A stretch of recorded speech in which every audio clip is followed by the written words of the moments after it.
This is number 7 from your 3-2 homework. A lot of this just has to come from looking up things that were in your notes that we learned either today or yesterday. Things like multiplicities, because your directions for number 7 says determine the zeros and the multiplicity of each zero and then state the end behavior. So the zeros, I'm going to make this chart like we made in class. I'm going to list the zeros, and then across from them I'm going to list their multiplicities. So the zeros are what make each of these factors 0. And for x, what makes that 0? Well, if I want x to equal 0, this is my factor x. If I want it to be 0, the only thing I can plug in for x to make this a true statement would be 0. So we have a 0 at x, and its exponent is 1, which means it has multiplicity 1, and so that would be a straight intersection. So its multiplicity is the number 1, and then the type of intersection that would give it would be a straight intersection. The other 0 that I have is going to be what makes x minus 2 equal 0, so that would be 2.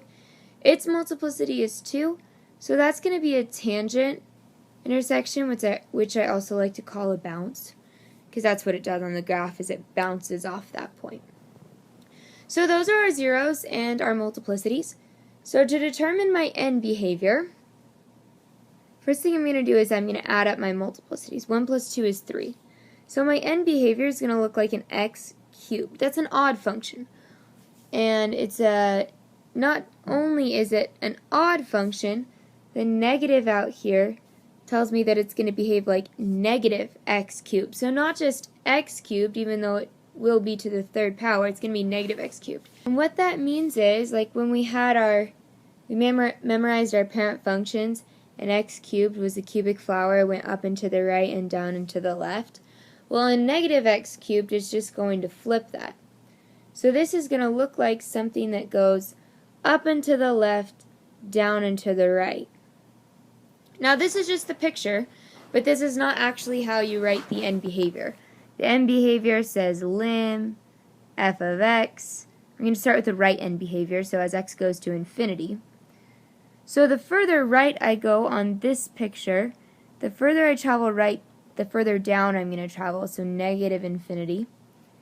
And then the limit of f of x for the left end behavior, I'm going to say as x goes to negative infinity, that means left.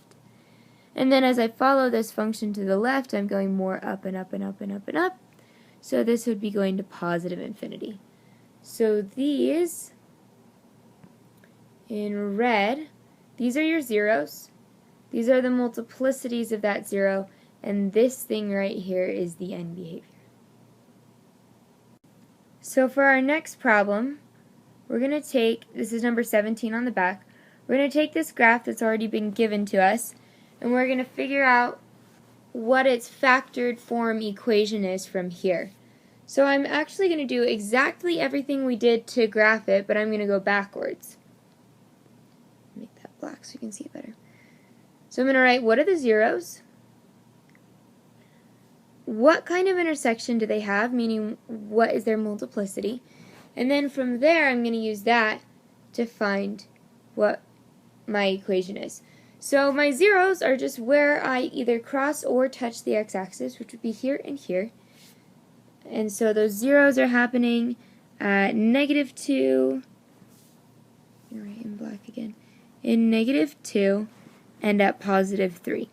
So to determine their multiplicity, I see that this is doing a bounce. It's doing a tangent type of intersection, which means its multiplicity had to have been 2. It also could have been 4, 6, or 8. But we're just going to put the lowest value here, which would be 2 for its multiplicity. And then the multiplicity of this 0 is doing the same thing. So it's also a tangent intersection. We're just going to say its multiplicity is 2 or any even. So when I go to write my f of x, when I go to write my function, first I'm going to start with the 0, negative 2. And if my 0 was negative 2, I know that it had to come from something where when I plugged in negative 2, I got 0. So this would be x plus 2. And I'm going to square it because its multiplicity was 2. That's telling me the exponent of the factor.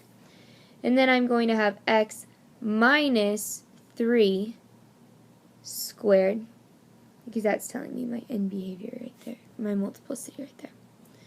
End behavior should look like x to the 4th, but then I notice, well, this thing is pointing down. It's been flipped over, so there must have been a negative here. So I need to put on my equation a negative. I ran out of room, but make sure you have that negative so that I know the end behavior is pointing down. It's a negative even function instead of a positive even function. And that's number 17.